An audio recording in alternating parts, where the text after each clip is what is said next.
terpaksa menikah dengan seorang janda tua demi membiayai pengobatan ibu yang terbaring di rumah sakit. Ari adalah seorang pemuda berusia 26 tahun yang tinggal bersama ibunya, Bu Ida, di sebuah rumah sederhana di pinggiran kota. Rumah itu kecil, namun nyaman, dengan dinding bercat putih yang mulai memudar dan halaman depan yang ditumbuhi tanaman-tanaman liar. Ari adalah satu-satunya anak Bu Ida, dan sejak kepergian Pak Usman, ayahnya yang meninggal saat melaut beberapa tahun lalu, hidup, mereka menjadi penuh perjuangan. Pagi itu, seperti biasa, Ari bangun sebelum matahari muncul. Udara pagi masih dingin, dan ia langsung menuju dapur untuk menyiapkan teh hangat bagi Bu Ida. Sang ibu sudah terbaring lemah di kasurnya, akibat penyakit jantung yang seringkali membuatnya tak bisa beraktivitas seperti orang lain seusianya. Di usianya yang sudah 58 tahun, Bu Ida tampak semakin rapuh. Kulitnya keriput, rambutnya mulai memutih, dan napasnya seringkali tersengal-sengal saat berbicara lebih dari beberapa kata. "Bu, minum tehnya pelan-pelan," ujar Ari sambil meletakkan cangkir teh di atas meja kecil di samping tempat tidur ibunya. Suaranya lembut, namun ada nada khawatir yang mengendap di setiap kalimatnya. Bu Ida mengangguk pelan. "Terima kasih, Nak. Kau selalu baik pada ibu," katanya dengan suara parau. Matanya yang redup memandang Ari dengan penuh kasih sayang, meskipun sorotnya terlihat letih. Setelah memastikan ibunya sudah minum teh, Ari segera mandi dan bersiap untuk bekerja. Ia bekerja sebagai sopir pribadi Nyonya Puji, seorang wanita kaya yang menjalankan bisnis berlian. Nyonya Puji, atau yang biasa dipanggil Bu Puji oleh para pegawainya, adalah seorang janda tanpa anak. Ia memiliki rumah besar di kawasan elit kota dan hidup sendiri di tengah kemewahan yang kadang terasa sunyi. Perjalanan dari rumah Ari ke rumah Nyonya Puji memakan waktu sekitar 30 menit. Sepanjang perjalanan, Ari seringkali merenung tentang nasibnya. Ia ingin sekali bisa memberikan kehidupan yang lebih baik bagi Bu Ida, tapi gajinya sebagai sopir hanya cukup untuk kebutuhan sehari-hari. Ia bahkan harus berhemat agar bisa membeli obat-obatan untuk ibunya yang seringkali memerlukan perawatan medis. Sesampainya di rumah Nyonya Puji, Ari langsung disambut oleh asisten rumah tangga yang membukakan gerbang besar berwarna hitam. Rumah Nyonya Puji megah dengan taman yang luas dan kolam ikan koi di halaman belakang. Ari memarkir mobilnya di garasi, lalu masuk ke dalam rumah untuk melapor pada Nyonya Puji. "Selamat pagi, Bu," sapanya sopan saat melihat Nyonya Puji sedang duduk di ruang tamu, membaca koran. Nyonya Puji menoleh dan tersenyum tipis. "Selamat pagi, Ari. Hari ini kita ada janji dengan klien di pusat kota. Pastikan mobil dalam kondisi baik." "Siap, Bu," jawab Ari sambil mengangguk hormat. Sebagai sopir, Ari jarang berbicara banyak dengan Nyonya Puji. Wanita itu tampaknya lebih suka menyendiri dan jarang berbincang-bincang dengan stafnya. Namun, Ari bisa merasakan bahwa di balik sikapnya yang dingin, Nyonya Puji adalah seorang wanita yang baik hati. Kadang-kadang, ia akan memberikan bonus kepada Ari tanpa diminta, terutama saat melihat Ari bekerja keras. Namun, hari-hari tenang, Ari mulai terganggu ketika suatu malam, Bu Ida mengalami serangan jantung yang mendadak. Saat itu, Ari baru saja pulang dari pekerjaannya. Ia menemukan ibunya terkapar di lantai ruang tamu, wajahnya pucat dan napasnya tersengal-sengal. "Astaga!" jerit Ari panik. Ia segera menggendong ibunya dan membawanya ke rumah sakit terdekat. Setibanya di sana, dokter langsung memasukkan Bu Ida ke ruang gawat darurat. "Kami harus merawatnya intensif," kata dokter kepada Ari. "Biayanya tidak sedikit, tapi jika Anda ingin ibu Anda sembuh, kami harus segera melakukan tindakan medis." Ari terdiam. Hatinya hancur mendengar kabar tersebut, tetapi yang lebih menyakitkan adalah ia tidak memiliki cukup uang untuk biaya perawatan. Gajinya bulan ini bahkan belum dibayar karena masih di awal bulan, dan tabungannya habis untuk kebutuhan sehari-hari. Dalam keputusasaan, Ari memutuskan untuk meminta bantuan kepada saudaranya, Bu Harti. Bu Harti adalah kakak kandung Bu Ida, dan ia tinggal bersama suaminya, Pak Sigit, di sebuah desa tak jauh dari sana. Ari menghubungi Bu Harti via telepon, menjelaskan situasinya dengan suara gemetar. Bu, tolong pinjamkan saya uang untuk biaya pengobatan ibu. Saya benar-benar tidak punya pilihan lain, pinta Ari. Namun, jawaban Bu Harti bukannya empati, melainkan sindiran pedas. Apa? Kamu mau minta uang lagi? Sudah, berapa kali kamu merepotkan kami? Kerja apa saja kok sampai nggak bisa bayar rumah sakit? Jangan-jangan kamu cuma pemalas. Ari terdiam mendengar kata-kata itu.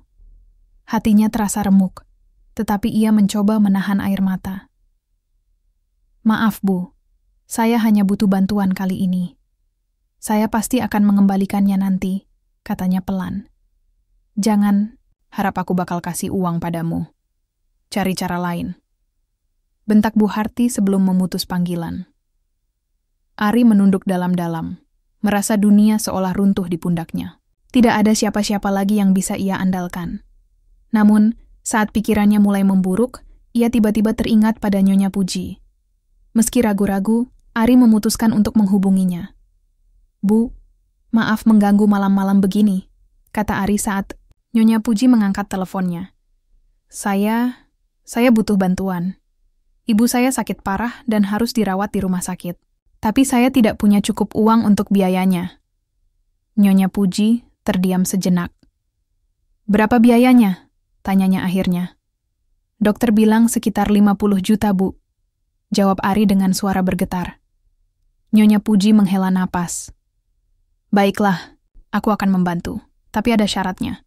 Syarat apa, Bu? Tanya Ari waspada. Kamu harus menandatangani surat perjanjian. Jika ibumu sembuh, kamu harus menikah denganku. Kata Nyonya Puji dengan nada datar, namun tegas. Ari terkejut mendengar permintaan itu. Pikirannya kacau, antara rasa bersalah, karena harus menyetujui sesuatu yang terdengar aneh dan kekhawatiran terhadap keselamatan ibunya. Namun, dalam keadaan yang mendesak, ia tidak punya pilihan lain. Baik, Bu, saya setuju, kata Ari akhirnya. Esok harinya, Nyonya Puji datang ke rumah sakit membawa uang tunai yang dibutuhkan. Dengan langkah mantap, ia menyerahkan amplop tebal kepada Ari dan meminta asistennya untuk membawa surat perjanjian. Ari menandatanganinya dengan tangan gemetar, meskipun hatinya dipenuhi rasa tidak yakin. Beberapa hari kemudian Bu Ida mulai membaik. Dokter mengatakan bahwa operasi berhasil dan Bu Ida hanya perlu istirahat total selama beberapa minggu. Namun, ketika Ari menjelaskan kepada ibunya bahwa ia telah berjanji akan menikahi Nyonya Puji sebagai imbalan atas bantuan yang diberikan, Bu Ida terkejut. Kamu serius, Nak? Tanya Bu Ida dengan suara bergetar. Iya, Bu. Saya tidak punya pilihan lain. Ini demi Ibu, kata Ari dengan nada bersalah. Bu Ida meneteskan air mata. Maafkan Ibu, Nak. Ibu tidak ingin kamu mengorbankan hidupmu untuk Ibu. Namun setelah beberapa saat merenung, Bu Ida akhirnya pasrah. Kalau itu memang jalan yang harus kamu ambil, Ibu ikhlas. Semoga Tuhan memberkati jalanmu. Begitupun, awan kelabu mulai menyelimuti hati Ari. Ia sadar bahwa keputusannya ini akan mengubah hidupnya selamanya. Namun, ia juga tahu bahwa ia tidak bisa mundur lagi. Janji sudah diucapkan, dan konsekuensi harus dihadapi. Beberapa minggu setelah Bu Ida pulang dari rumah sakit, suasana di rumah mereka mulai berangsur normal. Ari merawat ibunya dengan penuh kasih sayang, memastikan bahwa kondisi kesehatannya terus membaik. Namun, ketika malam tiba dan rumah menjadi sunyi, pikiran Ari selalu kembali ke perjanjian yang telah ia tanda tangani dengan Nyonya Puji. Janji itu seperti bayangan gelap yang menghantui hari-harinya, meskipun ia mencoba untuk tetap tegar demi ibunya. Suatu pagi, saat Ari sedang menyiapkan sarapan untuk Bu Ida, wanita tua itu tiba-tiba menatapnya dengan wajah serius. Nak, kita harus bicara, katanya pelan. Ari meletakkan sendok di atas meja dan duduk di samping ibunya. Ada apa, Bu? Tanyanya. Meskipun dalam hati ia sudah bisa menebak apa yang akan dibicarakan. Tentang janjimu pada Nyonya Puji, kata Bu Ida dengan nada ragu. Kamu benar-benar yakin ingin melanjutkan ini? Ibu tidak ingin kamu merasa terpaksa. Ari tersenyum tipis, meskipun senyum itu terasa berat. Bu, saya sudah membuat keputusan. Ini satu-satunya cara agar ibu bisa sembuh. Saya tidak bisa mundur sekarang. Bu Ida menghela napas panjang. Matanya berkaca-kaca, namun ia mencoba menahan air mata. Ibu tahu kamu rela berkorban untuk ibu, Nak. Tapi, apakah kamu siap menjalani hidup baru bersama Nyonya Puji? Kamu masih muda, dan ibu takut kamu akan menyesal nanti. Ari terdiam sejenak. Pertanyaan itu menusuk hatinya, karena ia tahu bahwa ibunya benar. Ia masih muda, baru 26 tahun, dan seharusnya memiliki masa depan yang lebih bebas. Namun, ia juga menyadari bahwa hidupnya tidak hanya tentang dirinya sendiri. Ada tanggung jawab yang harus ia jalani demi orang-orang yang dicintainya. Ibu, saya sudah memikirkan semuanya, kata Ari akhirnya. Saya tahu ini tidak mudah, tapi saya percaya Tuhan punya rencana. Mungkin ini adalah jalan yang harus saya tempuh. Bu Ida mengangguk pelan, meskipun raut wajahnya masih dipenuhi keraguan. Baiklah, Nak. Jika kamu sudah yakin, Ibu mendukungmu. Tapi ingat, jangan lupakan dirimu sendiri. Kamu juga punya hak untuk bahagia. Pernikahan antara Ari dan Nyonya Puji direncanakan digelar sebulan kemudian. Nyonya Puji yang biasanya tampak dingin dan tertutup tiba-tiba menjadi sangat aktif dalam mengatur segala sesuatunya. Ia memilih lokasi pernikahan di sebuah hotel mewah di pusat kota, memesan dekorasi bunga yang indah, dan bahkan mengundang beberapa teman bisnisnya. Ari sendiri tidak banyak dilibatkan dalam persiapan, karena ia merasa tidak memiliki banyak suara dalam urusan tersebut. Namun, ada satu hal yang membuat Ari merasa sedikit lega. Nyonya Puji tidak pernah memaksanya untuk melakukan sesuatu yang tidak nyaman. Wanita itu selalu menjaga jarak, meskipun kadang-kadang Ari menangkap sorot lembut di matanya, seolah-olah ia mencoba memahami perasaan Ari tanpa perlu mengatakannya. Kamu tidak perlu khawatir, kata Nyonya Puji suatu sore saat mereka duduk di ruang tamu rumahnya. Aku tahu ini bukan pilihanmu, tapi aku berjanji akan menjaga ibumu dengan baik. Kamu juga tidak perlu merasa terbebani. Ari menatap Nyonya Puji dengan rasa hormat. Meskipun awalnya ia merasa ragu, lambat laun ia mulai melihat sisi lain dari wanita itu. Di balik sikapnya yang dingin, Nyonya Puji ternyata memiliki hati yang hangat dan penuh pengertian. Terima kasih, Bu, kata Ari pelan. Saya harap kita bisa saling membantu ke depannya. Nyonya Puji tersenyum tipis. Aku juga berharap begitu. Hari pernikahan tiba dengan cepat. Ari mengenakan setelan jas hitam yang disiapkan oleh Nyonya Puji, sementara sang calon istri tampil anggun dalam gaun putih elegan yang menutupi tubuhnya hingga ke lengan. Acara berlangsung dengan khidmat, meskipun jumlah tamu undangan tidak terlalu banyak. Sebagian besar tamu adalah teman bisnis Nyonya Puji, serta beberapa tetangga, Ari dan Bu Ida. Di tengah acara, Bu Harti tiba-tiba muncul dengan senyum sinis di wajahnya. Ia datang bersama suaminya, Pak Sigit, dan tampaknya berniat untuk melihat langsung pernikahan Ari. Saat melihat Ari dan Nyonya Puji berdiri berdampingan di pelaminan, Bu Harti tertawa kecil, seolah-olah mengejek. Apa? Benar-benar menikahi seorang janda tua? Celetuk Bu Harti kepada salah satu tamu di sampingnya. Tentu saja cukup keras, sehingga terdengar oleh beberapa orang. Ari mendengar komentar itu, tetapi ia memilih untuk tidak menghiraukannya. Ia tahu bahwa Bu Harti selalu iri padanya, meskipun ia jarang menunjukkan rasa peduli. Alih-alih marah, Ari mencoba fokus pada momen penting ini, momen ketika ia resmi menjadi suami Nyonya Puji. Setelah upacara selesai, para tamu mulai meninggalkan tempat acara.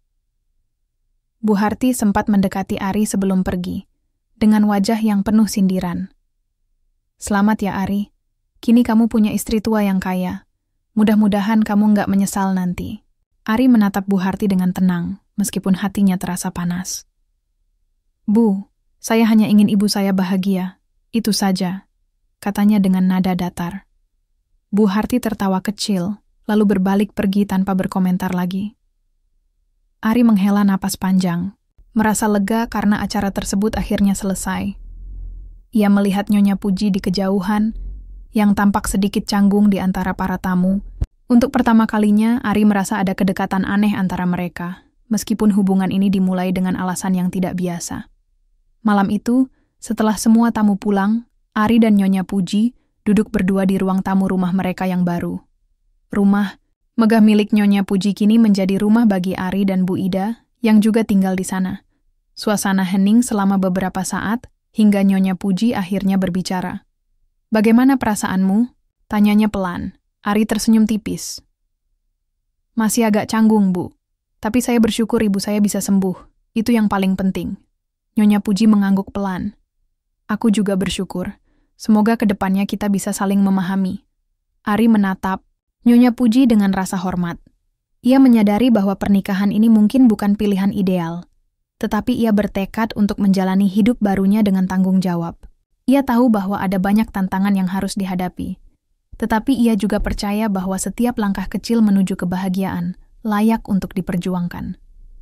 Seiring waktu, Ari mulai merasa lebih nyaman di rumah baru itu. Ia juga mulai belajar untuk lebih mengenal Nyonya Puji, yang ternyata memiliki sisi lembut yang jarang ditunjukkan kepada orang lain. Meskipun usia mereka terpaut jauh, Ari merasa ada ikatan yang perlahan-lahan tumbuh di antara mereka. Namun, di balik kebahagiaan yang mulai terasa, ada satu hal yang masih mengganggu pikiran Ari. Kenapa Nyonya Puji memilih tinggal sendiri selama bertahun-tahun? Apakah ada rahasia di balik kehidupannya sebagai janda tanpa anak? Pertanyaan-pertanyaan itu mulai mengendap di benaknya, meskipun ia belum berani untuk bertanya secara langsung. 2 bulan telah berlalu sejak pernikahan Ari dan Nyonya Puji. Kehidupan mereka mulai menemukan ritme baru, meskipun awalnya penuh dengan kecanggungan. Ari masih belum sepenuhnya terbiasa dengan status barunya sebagai suami seorang wanita kaya yang jauh lebih tua darinya. Namun, ia merasa lega karena ibunya, Bu Ida, kini tinggal bersama mereka di rumah megah itu. Kesehatan Bu Ida semakin membaik, dan hal itu membuat hati Ari sedikit lebih ringan. Suatu pagi, saat Ari sedang menyiapkan sarapan untuk keluarga kecilnya, Nyonya Puji tiba-tiba muncul di dapur dengan wajah yang tampak tidak biasa. Wanita itu mengenakan kimono sutra berwarna pastel, dan rambutnya yang selalu tertata rapi kali ini sedikit berantakan, seolah-olah ia bangun terburu-buru. "Ari," panggilnya pelan. Suaranya agak ragu-ragu. Ari menoleh dari kompornya. "Ada apa, Bu?" Nyonya Puji menghela napas panjang, lalu tersenyum tipis. Aku ingin memberitahumu sesuatu." "Tentang apa?" tanya Ari, sambil mematikan api kompor dan meletakkan spatula di atas meja. Nyonya Puji mendekat dan duduk di kursi dapur. Matanya menatap Ari dengan campuran antara kebahagiaan dan keraguan. Aku hamil." Ari terdiam sejenak, seolah kata-kata itu belum benar-benar masuk ke dalam pikirannya. "Hamil? Maksudmu?" "Iya," potong Nyonya Puji cepat. "Aku sudah memeriksakan diri ke dokter kemarin. Aku benar-benar hamil. Ini mungkin terdengar aneh mengingat usiaku. Tapi..." Ari terkejut bukan main. Ia tidak pernah membayangkan bahwa Nyonya Puji, yang usianya hampir 2 kali lipatnya, masih bisa memiliki anak. Baginya, ini adalah keajaiban yang luar biasa. Namun, ada juga rasa takut yang menyelinap di hatinya. Apakah ia siap menjadi ayah? Apakah Nyonya Puji akan baik-baik saja melahirkan di usianya yang sudah tidak muda lagi? "Bu," kata Ari akhirnya, suaranya gemetar. Ini luar biasa. Aku bahagia sekali." Nyonya Puji tersenyum lebar, matanya berkaca-kaca. "Aku juga, Ari. Aku tidak pernah menyangka akan merasakan kebahagiaan seperti ini lagi." Melihat senyuman itu, Ari merasa hatinya dipenuhi oleh kehangatan. Ia ingat bagaimana Nyonya Puji pernah berkata bahwa ia ingin memiliki keluarga lagi. Saat itu, Ari hanya menganggapnya sebagai omongan biasa. Tapi kini, ia melihat betapa besar harapan Nyonya Puji untuk memiliki anak, dan ia merasa ikut bahagia karena bisa menjadi bagian dari impian itu.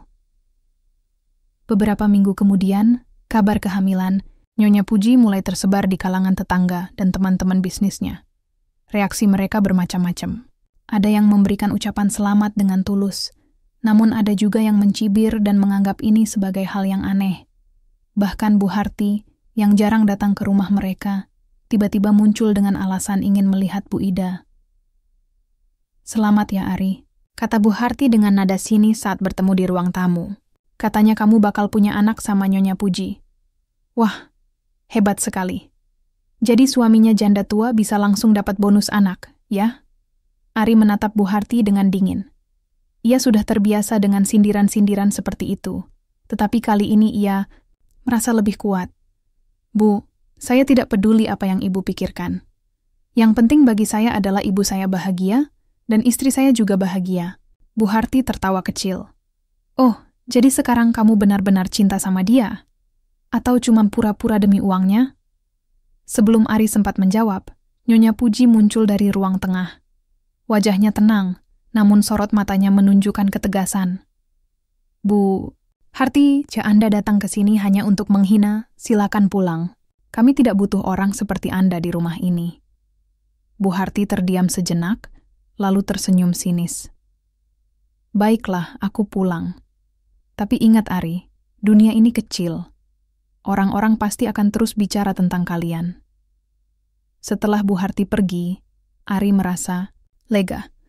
Ia berbalik ke arah Nyonya Puji dan tersenyum. "Terima kasih, Bu.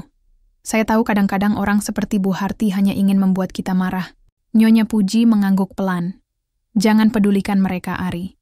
Yang penting adalah kita bahagia. Namun, kebahagiaan mereka tidak berlangsung lama tanpa tantangan." Beberapa hari setelah kunjungan Bu Harti, Ari mendapat kabar bahwa suaminya, Pak Sigit, sakit keras dan membutuhkan biaya pengobatan yang besar. Bu Harti datang kembali ke rumah mereka, kali ini dengan ekspresi yang jauh lebih rendah hati. "Ari, maafkan aku datang lagi," katanya pelan, suaranya terdengar bergetar. "Pak Sigit sakit parah dan kami tidak punya cukup uang untuk membayar rumah sakit. Bisakah kamu membantu kami?" Ari menatap Bu Harti dengan dingin. Ia ingat semua hinaan yang pernah dilontarkan oleh saudaranya itu. "Kenapa aku harus membantu ibu? Dulu, saat ibuku sakit, ibu hanya menghina dan tidak mau membantu." Bu Harti menunduk dalam-dalam. "Aku tahu aku salah, Ari. Aku benar-benar menyesal. Tapi tolong, aku tidak tahu harus berbuat apa lagi." Ari berpaling, hatinya dipenuhi oleh kemarahan. Ia ingin menolak permintaan Bu Harti, tetapi saat itulah Bu Ida dan Nyonya Puji muncul di ruangan. "Ari, nak," kata Bu Ida pelan. "Mungkin ini kesempatan untuk memaafkan." Nyonya Puji juga menatap Ari dengan lembut. "Iya, Ari. Kadang-kadang, memaafkan adalah cara terbaik untuk menemukan kedamaian." Ari terdiam sejenak, mempertimbangkan kata-kata mereka. Akhirnya, ia menghela napas panjang. "Baiklah, Bu Harti. Aku akan membantu. Tapi ini bukan karena aku melupakan apa yang ibu lakukan. Ini demi ibuku dan istriku." Bu Harti meneteskan air mata. "Terima kasih, Ari. Aku benar-benar menyesal." Setelah kejadian itu, hubungan Ari dengan Bu Harti mulai membaik.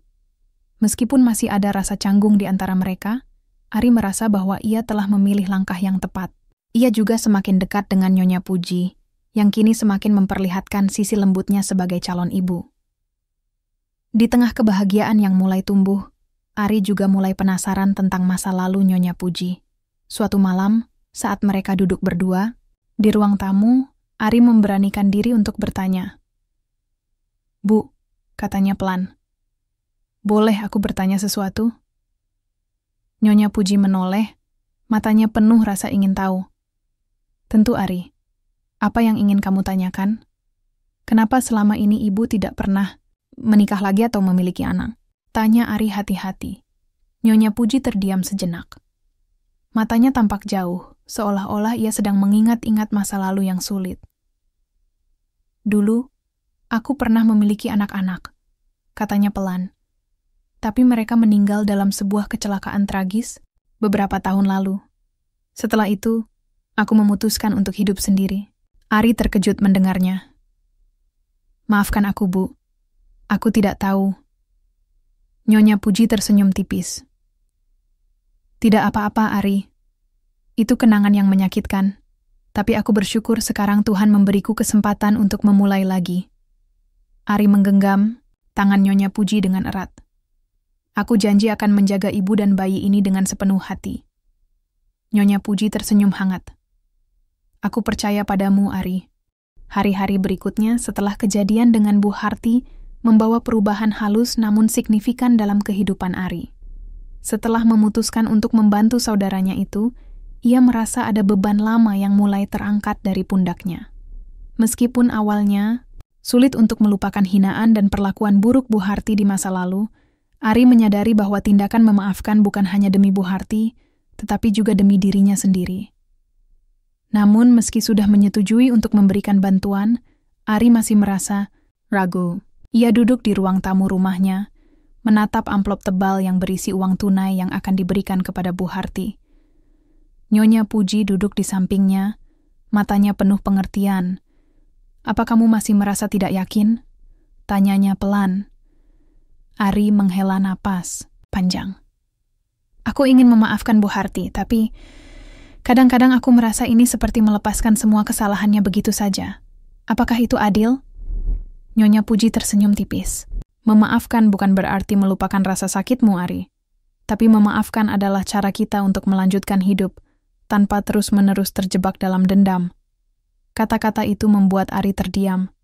Ia ingat bagaimana Nyonya Puji sendiri telah kehilangan anak-anaknya dalam sebuah kecelakaan tragis, namun wanita itu tetap mampu bangkit dan melanjutkan hidupnya. Mungkin, pikir Ari, itulah kekuatan sebenarnya dari memaafkan. Kemampuan untuk menjalani hidup tanpa terus-menerus dibelenggu oleh masa lalu. Esok harinya, Ari bertemu Bu Harti di depan rumah sakit tempat Pak Sigit dirawat. Bu Harti tampak lebih tua dan lelah daripada biasanya. Wajahnya kusut dan matanya berkaca-kaca karena kurang tidur. Ketika ia melihat Ari mendekat, ekspresi wajahnya campuran antara harapan dan ketakutan. "Ari," katanya pelan. Suaranya hampir berbisik. Ari menyerahkan amplop berisi uang kepada Bu Harti tanpa banyak bicara. "Ini untuk biaya pengobatan Pak Sigit," katanya datar Bu. Harti menerima amplop itu dengan tangan gemetar. "Terima kasih, Ari. Aku benar-benar tidak tahu harus berbuat apa lagi." "Jangan salah paham," potong Ari cepat. "Aku melakukan ini bukan karena aku melupakan apa yang ibu lakukan padaku. Aku melakukannya karena ibuku dan istriku mengajarkanku untuk memaafkan." Bu Harti menunduk dalam-dalam, air mata mulai mengalir di pipinya. "Aku minta maaf, Ari. Sungguh. Aku tahu aku salah. Dulu aku hanya iri padamu. Kamu selalu bisa membuat ibumu bahagia, sementara aku selalu merasa gagal sebagai anak." Ari terdiam mendengar pengakuan itu. Ia tidak pernah menyangka bahwa di balik sikap angkuh Bu Harti, ada rasa rendah diri yang mendalam. Ia mencoba menahan amarahnya, lalu berbicara dengan nada lebih lembut. "Bu, aku tidak bisa langsung melupakan semuanya. Tapi aku bersedia mencoba memulai hubungan baru. Itu saja." Bu Harti mengangguk pelan, air mata masih mengalir di wajahnya. "Terima kasih, Ari. Aku berjanji tidak akan mengulangi kesalahanku." Setelah percakapan itu, Ari meninggalkan Bu Harti di depan rumah sakit. Hatinya terasa lebih ringan, meskipun ia tahu bahwa memaafkan sepenuhnya akan membutuhkan waktu. Namun, satu hal yang ia yakini adalah bahwa ia telah mengambil langkah yang tepat. Saat pulang ke rumah, Ari disambut oleh Bu Ida yang sedang duduk di ruang tamu bersama Nyonya Puji. Keduanya tampak sedang berbincang santai, dan wajah mereka cerah ketika melihat Ari masuk. "Bagaimana pertemuannya dengan Bu Harti?" tanya Bu Ida penasaran. Ari duduk di kursi kosong di samping ibunya. "Baik, Bu.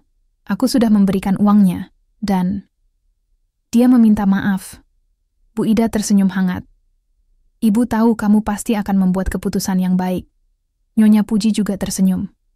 "Kamu melakukan hal yang benar, Ari. Kadang-kadang memaafkan adalah cara terbaik untuk menemukan kedamaian." Ari mengangguk pelan. "Aku sadar itu sekarang, Bu. Terima kasih atas nasihatmu."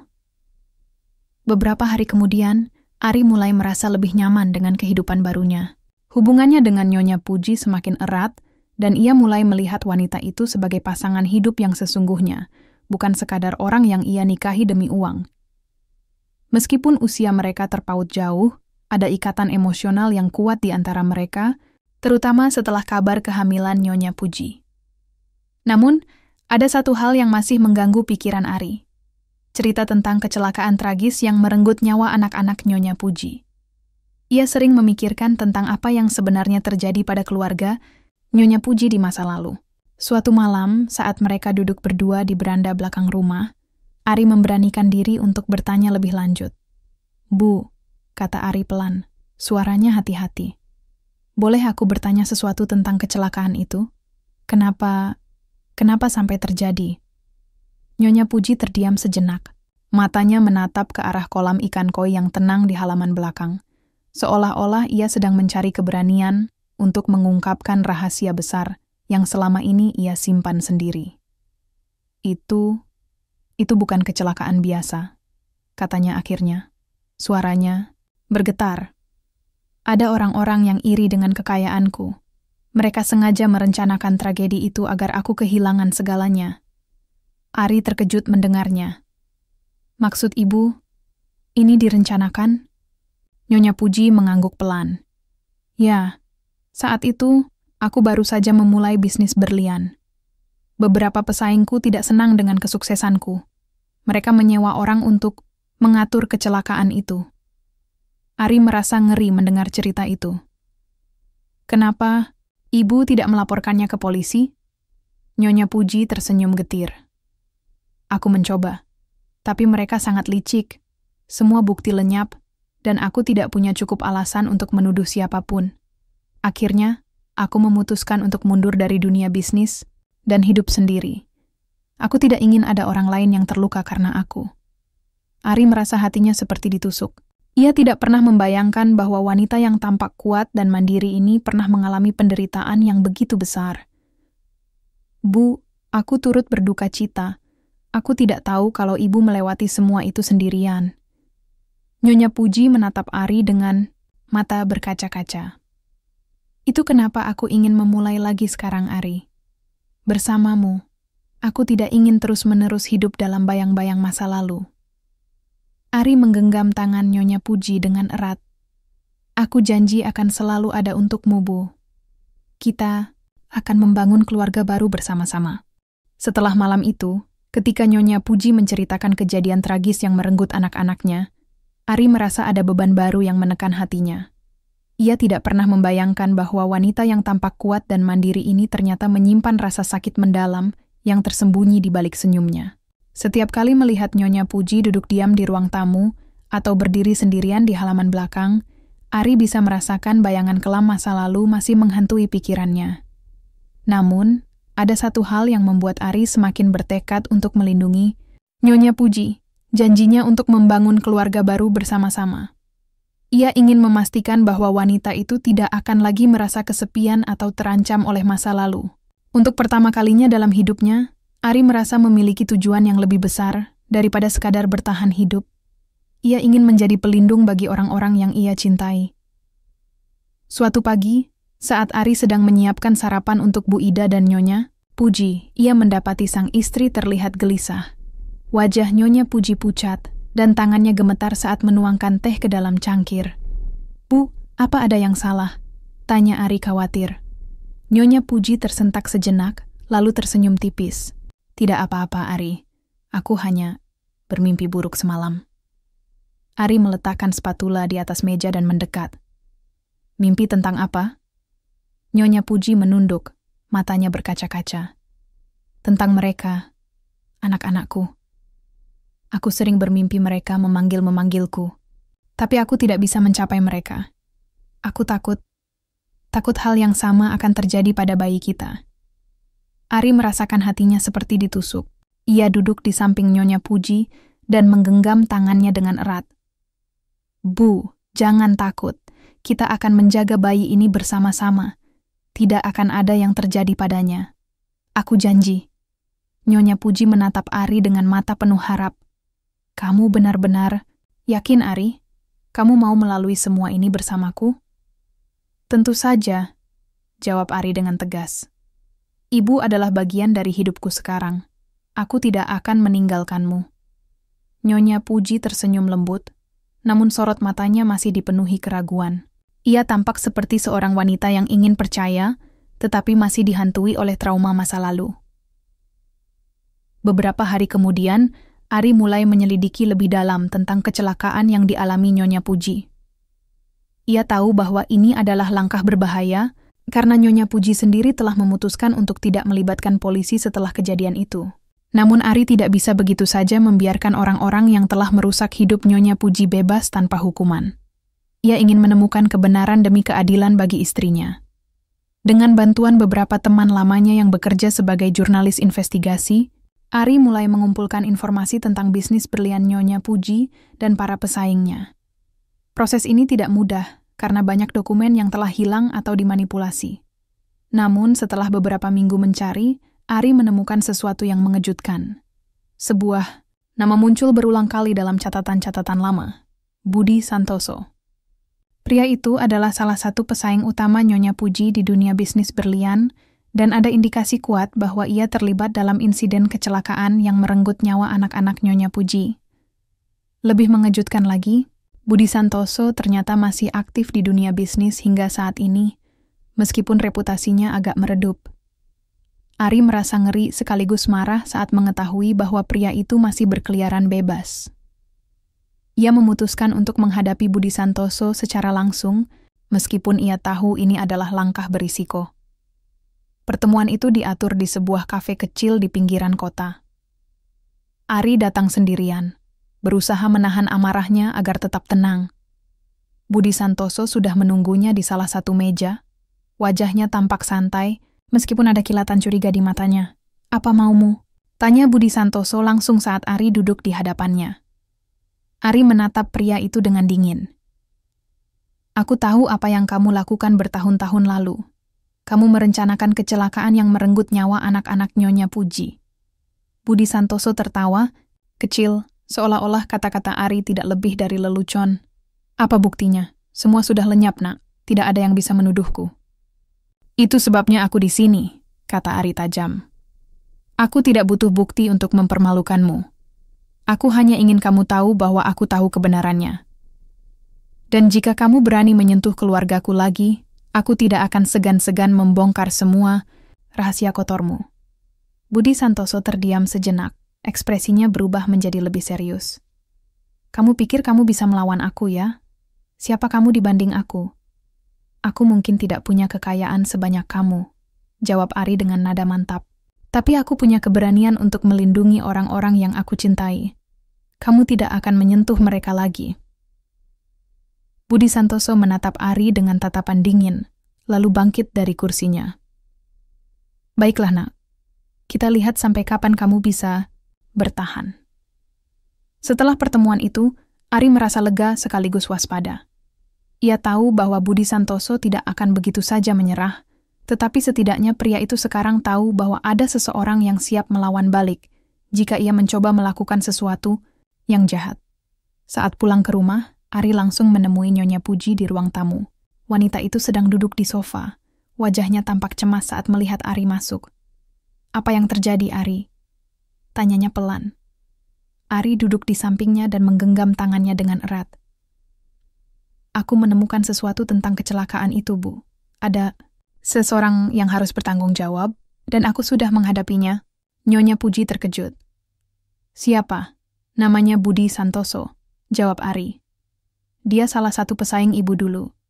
Aku sudah memberitahunya bahwa aku tahu kebenarannya, dan aku tidak akan membiarkan dia menyentuh kita lagi." Nyonya Puji meneteskan air mata. "Ari, kamu tidak takut bahaya?"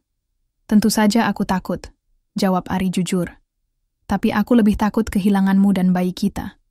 Aku akan melindungi kalian dengan segala cara." Nyonya Puji memeluk Ari erat, tubuhnya gemetar karena emosi.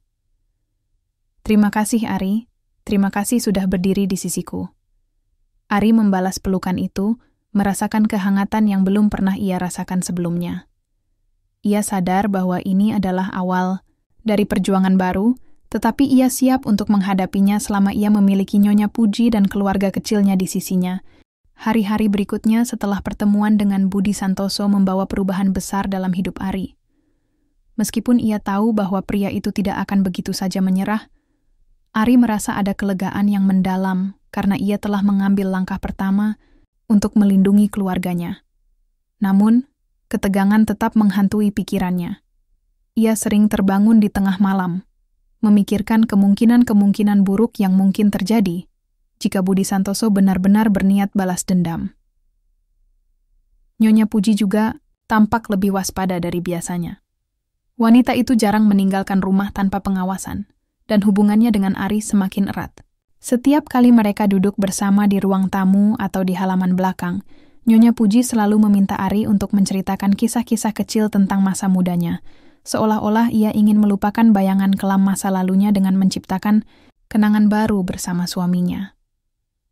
"Aku tidak ingin takut lagi, Ari," kata Nyonya Puji suatu sore saat mereka duduk di bawah pohon rindang di halaman belakang. "Aku ingin menjalani hidup ini sepenuhnya, bersamamu dan bayi kita." Ari tersenyum lembut, lalu menggenggam tangan istrinya. "Kita akan melewati ini bersama-sama, Bu. Aku janji tidak akan membiarkan apapun terjadi padamu." Beberapa minggu kemudian Ari akhirnya berhasil mengumpulkan cukup bukti untuk melaporkan Budi Santoso kepada polisi. Dengan bantuan teman-temannya yang bekerja sebagai jurnalis investigasi, ia menemukan dokumen-dokumen lama yang menunjukkan keterlibatan Budi Santoso dalam insiden kecelakaan tragis itu. Bukti-bukti tersebut termasuk rekaman percakapan telepon, saksi mata yang takut berbicara sebelumnya, dan catatan transaksi ilegal yang dilakukan oleh Budi Santoso. Setelah yakin bahwa bukti-bukti tersebut cukup kuat, Ari memutuskan untuk membawa kasus ini ke pihak berwenang. Ia tahu bahwa ini adalah langkah berisiko, karena Budi Santoso memiliki banyak pengaruh di dunia bisnis. Tetapi Ari tidak bisa membiarkan pria itu lolos dari hukuman atas kejahatan yang telah ia lakukan. Pada hari pelaporan, Ari datang ke kantor, polisi bersama Nyonya Puji. Wajah wanita itu tegang, namun matanya penuh harap. "Apa kamu yakin ini akan berhasil, Ari?" tanyanya pelan saat mereka duduk di ruang tunggu. "Ya," jawab Ari dengan tegas. "Ini demi keadilan, Bu. Kita tidak bisa membiarkan orang seperti dia bebas tanpa hukuman." Setelah beberapa jam memberikan keterangan dan menyerahkan bukti-bukti, Ari dan Nyonya Puji akhirnya dipanggil oleh seorang detektif senior. Pria itu mengangguk hormat kepada mereka, lalu berkata, "Kami akan segera menyelidiki kasus ini lebih lanjut. Jika semua bukti ini valid, kami akan segera menangkap Budi Santoso." Ari merasa lega mendengar kata-kata itu. Ia menoleh ke arah Nyonya Puji, yang wajahnya mulai tersenyum tipis. "Terima kasih, Pak," kata Ari kepada detektif itu. Beberapa hari kemudian, berita penangkapan Budi Santoso menjadi headline di berbagai media. Pria itu ditangkap di kediamannya setelah tim penyidik menemukan cukup bukti untuk menjeratnya atas tuduhan konspirasi dan pembunuhan. Publik terkejut mengetahui bahwa salah satu pengusaha berlian terkenal ternyata terlibat dalam kejahatan yang begitu kejam. Nyonya Puji menonton berita itu di televisi bersama Ari dan Bu Ida. Matanya berkaca-kaca saat melihat wajah Budi Santoso diborgol oleh polisi. "Akhirnya, keadilan datang," katanya pelan. Bu Ida menggenggam tangan Nyonya Puji dengan erat. "Tuhan selalu adil, Nak. Kamu sudah melewati semua ini dengan sabar." Ari tersenyum, merasa hatinya lebih ringan daripada sebelumnya. "Ini belum berakhir, Bu. Tapi setidaknya kita bisa bernapas lega sekarang." Beberapa bulan kemudian, bayi Nyonya Puji lahir dengan selamat. Seorang putra yang diberi nama Andika, yang artinya pelindung. Kelahiran Andika menjadi simbol kebahagiaan dan harapan bagi keluarga kecil itu. Ari merasa dirinya seperti telah menemukan tujuan hidup yang sesungguhnya, melindungi orang-orang yang ia cintai, dan memastikan bahwa mereka hidup dalam damai. Bu, Harti dan Pak Sigit juga datang ke rumah mereka untuk mengucapkan selamat. Hubungan mereka dengan Ari semakin membaik setelah kejadian di rumah sakit. Bu Harti bahkan membawa kue tradisional buatannya sendiri sebagai tanda permintaan maaf. "Selamat ya Ari," kata Bu Harti dengan senyum hangat. "Semoga Andika tumbuh menjadi anak yang baik dan sehat." "Terima kasih, Bu," jawab Ari, balas tersenyum. Ada rasa lega dalam hatinya karena ia akhirnya bisa benar-benar memaafkan saudaranya itu. Di tengah kebahagiaan yang melingkupi keluarga mereka, Ari sering duduk di beranda belakang rumah, memandangi kolam ikan koi sambil menggendong Andika di pangkuannya. Nyonya Puji duduk di sampingnya, matanya penuh kelembutan saat melihat suaminya dan bayi mereka. "Kita sudah melewati banyak hal, ya Ari," kata Nyonya Puji pelan. "Iya, Bu," jawab Ari. "Tapi aku bersyukur kita bisa melalui semuanya bersama-sama." Nyonya Puji tersenyum, lalu menyandarkan kepalanya di bahu Ari. "Aku tidak pernah membayangkan bahwa aku akan menemukan kebahagiaan seperti ini lagi. Terima kasih, Ari. Terima kasih sudah menjadi pelindungku." Ari memeluk Nyonya Puji dengan erat, merasakan kehangatan yang belum pernah ia rasakan sebelumnya. Ia sadar bahwa kehidupan tidak selalu mudah, tetapi selama ia memiliki orang-orang yang ia cintai di sisinya, ia siap untuk menghadapi segala tantangan.